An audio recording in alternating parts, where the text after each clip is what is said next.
अस्सलाम वालेकुम। बड़े बड़े हादसे हो जाते हैं लेकिन इंसान की ज़िंदगी नहीं रुकती है। मरने वालों के साथ कोई मार तो नहीं जाता, लेकिन ज़िंदगी औखी सौखी बोझ झलों के गुजारनी पड़ जाती है कि ये इंसान की मजबूरी है। इतना बड़ा हादसा हो गया, लेकिन जो बच्चे हैं उनको तो अपनी मारनी होती है ना, तो वो अब उनको रोना पिटना शुरू हो गया कि हमें जो है ना किसी शॉप पे ले जाए। अब मेरी हमसाई थी, उसके अपने मसाइल हैं। उसने मुझे कहा कि तू इनके साथ जा। हालांकि अब मेरा बोलना बिल्कुल भी नहीं चाहता। जब से मैंने ये वाला हादसा देखा ना, मेरी बिल्कुल बहुत तबीयत ख़राब हो गई। मेरा बोलने का दिल नहीं करता, मेरा दिल चाहता बस मैं ना चुप कर जाऊँ, खड़ी रहूँ, किसी से कुछ भी ना कहूँ। मेरी सांस फूलने लग जाती है, इतना मेरा अजीब हाल हो गया है। तो बहरहाल मैं उनको लेके आई हूँ शॉप पे, और उन्होंने पापड़ शापड़ खाने थे। और मेरी जो हमसाई है उसका अपना बेचारे का माहौल बड़ा घर का अजीब हुआ है। उसका जो शौहर है ना, बात बात पे रूठ जाता है।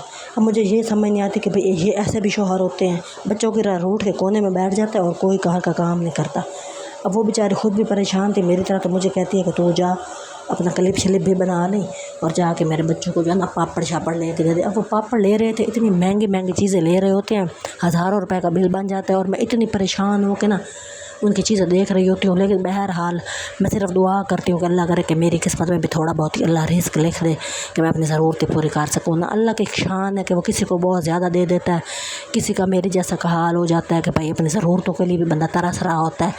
तो फिर औखा सौखा करके मैं उसकी जो है ना छोटे मोटे काम करती थी, तो वो फिर अपना मुझे मोबाइल देती है इस्तेमाल करने के लिए, साथ डाटा भी देती है।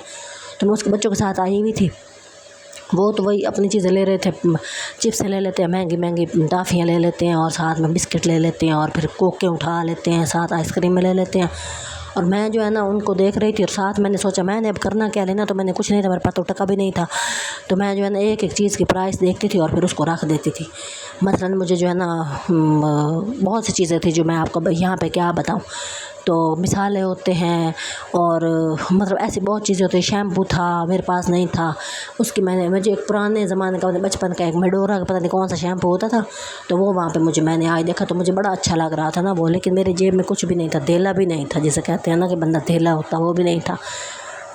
तो फिर मैं नॉलेज के लिए कि भाई कितनी कीमतें बढ़ गई हैं, क्या हो रहा है मार्केट में, तो फिर मैं जो है ना चीज़ों की प्राइस देख रही थी और फिर उनको वापस रख देती थी कि ये इसी उम्मीद के साथ कि कभी तो भी जो है ना मेरा भी हाल सही हो ही जाएगा, कुछ तो बेहतरी कि मेरी भी ज़िंदगी में आ ही जाएगी ना।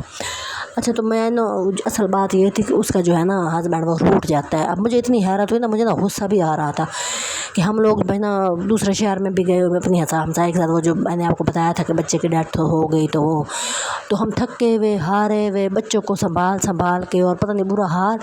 और आगे से छोटी सी बात पता नहीं क्या थी, यही थी कि शायद इनके साथ बाज़ार चले जाओ, तो उसने कहा कि कुछ कर भी लिया करें ना। अब ये इतनी सी बात उसने की और वो रूठ के बैठ गया। अब रूठ के बैठने का मतलब ये है कि पूरा दिन एक कोने में मोबाइल लेके बैठा रहेगा, कोई बात भी नहीं करेगा। अब औरतों वाली हरकतें जब इस तरह के बंदों में होती हैं, अब मैंने सोचा कि बंदों में तो अना ही नहीं होती, लेकिन उसके अंदर इतनी अना है, इतनी ईगो है कि समझ नहीं आती कि भाई इस तरह के भी कोई बंदे, अगर जनानी आपको बंदा जनानी बन जाए तो सोचो फिर आपके काम कौन करेगा, घर का बंदा ही आपकी जनानी हो। मैंने कहा इसको फिर चूड़ियाँ पहना के ना आटा गूंदने में लगा दो, बर्तन धोया करे, घर के काम काज कर लिया करे, चले कुछ तो किया करे ना। लेकिन इस बात पे और गुस्सा आ जाता है बंदों को, उनकी तो फिर ईगो होती ज़्यादा है। मुझे लगता था कि औरतों की ईगो ज़्यादा होती है, लेकिन मुझे ऐसा लगता है अब उसको देख के कि बंदों की ईगो ज़्यादा होती है। मतलब अब ज़ाहिर इस तरह की बात जब बंदा करेगा चूड़ियों छोड़ने वाले, तो फिर उनको आग ही लगेगी ना। लेकिन चले मैंने अगर किसी की मेरी बात से किसी का दिल टूट रहा हो, तो फिर मैं तो पहले ही सॉरी कर देती हूँ कि चले मुझे तो भाई माफ़ी करे, मेरे में हिम्मत ही नहीं किसी की बातें बर्दाश्त करने की, और मैं जो है ना लोगों की इतना बोझ नहीं उठा सकती। पहले मेरे कंधों पे बहुत ही बोझ है। तो बहरहाल वो चीज़ें ले रहे थे, उन्होंने जो कचरा इकट्ठा किया हुआ था ना, मतलब उनका 8-8 हज़ार बिल बन जाता है साथ साथ। अब मैं सोच रही हूँ तो ये 8 हज़ार मेरे पास होता ना, मैं घर का राशन भी ले आती, कोई नाल कोई लंडे मंडे से कोई सूट भी उठा आती, साथ कोई जुत्ती भी ले आती। मतलब 8-10 हज़ार अगर मेरे पास हो, और वो 8-10 हज़ार के नोट ले लेते हैं, चिप्स ले लेते हैं, पापड़ ले लेते हैं, बिस्किट ले लेते हैं, कोक ले लेते हैं, और इस तरह की चीज़ें ले लेते हैं। फिर मैं जो है ना दूसरी तरफ आ गई, मैंने शैम्पू वगैरह उठाए, 1500 का एक शैम्पू, 800 का एक शैम्पू। तो फिर मुझे बड़ी हैरत हो रही थी, लेकिन उस वक्त बंदे के भीतर ठंडे आहें निकल रही होती है मेरी। अब तो यकीन कर बंदे ना बर्दाश्त कर करके मैं तो थक गई हूँ। मैं इतना क्या क्या कि लोगों को मेरी मिलते हैं कि चलो जो है ना आप मेरा वॉच टाइम कंप्लीट कराएं, मेरे सब्सक्राइबर बढ़ जाए, ताकि जो है ना अपनी ज़िंदगी अपनी मर्ज़ी से जी सकूँ। चलो गुजारा ही होगा ना, 40-50 हज़ार मिल जाए, 60-70 हज़ार मिल जाए, लाख हो जाए बंदा, इससे मैंने कोई बिल्डिंग थोड़ी बना लेंगी। लेकिन मुझे तो ऐसा लगता है कि मेरे तो अगले ही चगले हुए खड़े हैं कि भाई जो है ना कोई नहीं। तो बहरहाल मैं ये ऑयल देख रही थी, मुझे किसी ने कहा था ये वाटिका वाला ऑयल बहुत अच्छा होता है बालों के लिए ना।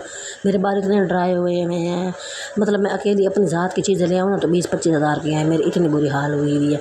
تو میں جو ہے نا لیکن میرے پاس تو 2500 بھی نہیں ہوتا، تو میں کہاں سے 20-25 ہزار لیتے ہیں. تو بہرحال میں نے وہ شیمپو دیکھا تو مجھے بڑا اچھا لگ رہا تھا، پتہ نہیں کیا تھا، وہ یلو کلر کا ہوتا تھا، ایک ہمارے بچپن میں ہوتا تھا، تو وہ اب مجھے نظر آ رہا تھا. تو میں نے کہا میں آپ کو دکھاتی ہوں، لیکن پتہ نہیں وہ آگے پیچھے ہو گیا کہ پتہ نہیں ابھی آیا ہی نہیں ہے، مجھے سمجھ ہی نہیں آ رہی. بس میں نے ہاں یہ شاید ابھی آئے گا. تو وہ والی چیزیں تھی. پھر بچپن میں یہ چیزیں بہت سستی ہوتی تھی، 50-60 روپے کا آتا تھا. یہ میں صرف اپنے نالج کے لیے پرائس سے چیک کر رہی تھی کہ بھائی جو ہے نا بندے کو کبھی زندگی میں چلو بہتری آ بھی جائے تو چلو، لیکن پھر کون سا یہ پرائس رہنی ہے، وہ تو پھر بھی بڑھ جانی ہے نا. تو یہ اس طرح کی یہ والا شیمپو پتہ نہیں یہ ہے کہ کوئی اور یہ ہے ہاں یہی والا یہ شیمپو تھا، بچپن میں ہوتا تھا نا یہ والا شیمپو. اور یہ والی کمپنی بھی میں نے بچپن میں سنی ہوئی، اب تو میں نے کبھی بھی نہیں سنی نا میڈورا کی کمپنی کی، پتہ نہیں کیا تھی. تو یہ والی چیزیں ہیں. لیکن بہرحال میرے دماغ میں یہی ہوتا ہے کہ جب میں بہتر ہو جاؤں گی فائنینشلی تو پھر میں بھی یہ والی چیزیں لیا کروں گی. مطلب سوچ کے خوشی ہو جاتی ہے نا، سوچ کے چلو اپنا پریزنٹ مومنٹ تو میرا بہتر ہو ہی جاتا ہے. لیکن فی الحال جو ہے نا حال بڑے کوئی ابتر ہیں، جو 2-4 روپیے تھے وہ بھی ادھر ادھر جا کے وہ بھی لگ گئے ہیں، اور بہتری لانے کی کوشش میں لگی ہوئی ہوں کہ کبھی میری زندگی میں لکھی ہوگی تو ضرور ہی آ جائے گی انشاءاللہ تعالیٰ. بہرحال آپ جو ہے نا اس طرح کے لوگوں کو، میں بہت لوگوں کو سبسکرائب کرتی ہوں، کسی کا واچ ٹائم کمپلیٹ کرنا اپنی تھوڑی بہت ایفرٹ ہی ہوتی ہے نا، وہ میں لگا دیتی ہوں، چلے کسی کی تو بہتری ہو جائے. تو کسی کی بہتری کے لیے پھر میں یہ والی حرکتیں کر رہی ہوتی ہوں. تو آپ بھی جو ہے نا یہ ضرور کیا کریں اور کسی کی سپورٹ کر دیا کریں. اب یہ دیکھیں اتنی ضرورت، مطلب آپ جس بھی جگہ پہ جاتے ہیں نا ایسا لگتا ہے کہ ہماری ضرورت کی ہر چیز پڑی ہے. میں پلاسٹک والی دکان پہ جاؤں تو مجھے لگتا ہے میری ضرورت کی چیزیں پڑی ہیں. میں ادھر ادھر ہوتی ہوں، جیسے اب یہاں پہ مجھے ساری گروسری ایسا لگ رہا تھا ساری میرے پاس کچھ بھی نہیں ہے، مجھے ہر چیز چاہیے. تو جن لوگوں کے اور بندوں کے مطلب کہ عورتوں کے جو بندے ہوتے ہیں ان کے اندر ایگو ہوتی ہے نا، ان کو چاہیے کہ اپنی ایگو جو ہے نا وہ کنٹرول میں رکھا کریں. اب وہ بیچاری پریشان ہو کہ مجھے ان بچوں کے ساتھ بھیج رہا ہے، یہ بندہ رسا بیٹھا ہے. اب بندے رستے ہوئے اچھے لگتے ہیں مجھے، بتاؤ گھر کے سربراہ، گھر کے مالک. چلے عورتیں تو ہوتی ہیں ان کے اندر یہ چیز ہوتی ہے، اور اسلام میں بھی ہے کہ عورت روٹھے تو اس کے اندر خواہش ہوتی ہے کہ مجھے بندہ بنائے. اب بندہ روٹ کے بیٹھ جائے جب مجھے سارے بچے اور عورت بنائے تو سوچے حالات کس طرف جائیں گے. اب ہر وقت تو آپ کا جو ہے نا بندہ عورت اس فریش نہیں ہوتی نا، وہ تو زیادہ ٹینشن میں ہوتی ہے، بچوں کو لے کے زیادہ ڈپریشن میں انزائٹی میں ہوتی ہے. تو بچے یہ بندے یہ بات سمجھتے ہی نہیں ہیں. اب اس کو ہر بات کہو اور آگے سے وہ کر رہا ہو تو یہ کتنی بری بات ہے، گھر کا سارا ماحول خراب، اور بچے بڑے پریشان ہو رہے ہوتے ہیں. تو اس نے پھر اینڈ پہ جا کے میرے ساتھ ہی ان کو بھیجا کہ چلو تو ان کو لے کے چلے جا اور ان کے کام کر. تو میں آ تو گئی ہوں، لیکن بہرحال میں نے جو ہے نا چیزیں دیکھ کے پھر میرا بھی دل خراب ہو گیا کہ میرے پاس کچھ بھی نہیں ہے. کہ اب ہماری چیزیں تو چلو تھوڑی بہت کمپلیٹ ہو گئی کہ ہم باہر نکل کے رکشہ وغیرہ ڈھونڈنا تھا. تو میں تھوڑا سا کلپ بنایا، میں نے کہا چلیں بھائی جو ہے نا میں آپ کو دکھاتی ہوں کہ ہم کس یہاں پہ جھاڑو وغیرہ کی بھی میں نے قیمت پوچھی ہے، لینا میں نے نہیں تھا، میرے پاس 200 روپیہ بھی نہیں تھا کہ میں جھاڑو لے لوں. تو وہ پھر میں نے جو ہے نا آپ کو صرف ایسے دکھا رہی ہوں اور ریکویسٹ کر رہی ہوں بار بار کہ میرے جو ہے نا چینل کو بہت سپورٹ کریں، اس کو سبسکرائب کریں اور اس کا جو ہے نا باہر ٹائم کمپلیٹ کریں. 14 اگست باہر جو ہے نا جھنڈیاں بھی لگی ہوئی تھی، بچے وہاں پہ پھر گرنے لگ گئے کہ جھنڈیاں بھی لے لیتے ہیں، جھنڈے بھی لے لیتے ہیں اور سٹیکر وغیرہ بھی. لیکن میں نے ان کو بڑی مشکل سے وہاں سے بھگایا اور اب گھر جانے کی تیاری ہے کہ کوئی رکشہ لینے. رات بہت ہو گئی تھی تو یہ رکشے والے اپنا ریٹ بھی بڑھا دیتے ہیں. تو ان ہر کسی کو اپنی پڑی ہوئی ہے نا، اصل میں دنیا میں کوئی بھی کسی کے بارے میں سوچتا، ہر کوئی اپنے بارے میں سوچ رہا ہوتا ہے. تو بہرحال نہ آپ روٹھے نہ گھر کا ماحول خراب کریں، جس کی جو ذمہ داری ہے وہ نبھائے تو یہ زندگی بڑی آسان ہو جاتی ہے. زندگی اتنی مشکل نہیں ہے. اور تھوڑے بہت میری بھی سپورٹ کریں، میرے بھی چینل کو انکریج کریں، ان کو سبسکرائب کریں.